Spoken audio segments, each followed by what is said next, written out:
آگے بڑھیں گے، خبر شامل کریں گے بھکر سے۔ محمد سخاوت کی رپورٹ کے مطابق شیخ الحدیث فنا فی رسول اللہ غلام خادم حسین رضوی رحمۃ اللہ علیہ کا حدیث مبارکہ بیان کرنے کا جداگانہ انداز تھا جو سننے والوں کے دل میں اتر جاتا تھا۔ حسن ابن علی قال سالت خالی ہند ابن ابی حالا وکان وصافا قلت صف لی منطق رسول اللہ صلی اللہ تعالی علیہ وسلم قال كان رسول الله صلى الله تعالى عليه وسلم متواصل اللحظان دائم الفكرة ليست له راحة طويل السكت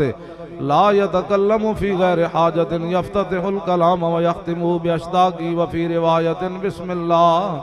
ويتكلم بجوامع الكلم كلامه فصل لا فضول ولا تقصير ليس بالجافي ولا بالمهين يعظم النعمة وإن دقت لا يذم منها شيئا غير أنه لم يكن يذم زواقا ولا يمدحه ولا تغضبه الدنيا ولا ما كان لها فإذا تؤدي الحق لم يكن لغضبه شيء حتى ينتصر له ولا يغضب لنفسه ولا ينتصر لها وإذا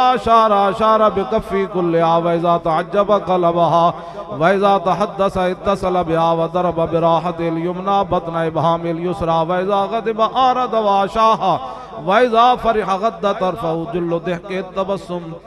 يفتر عن مثل حب الغمام۔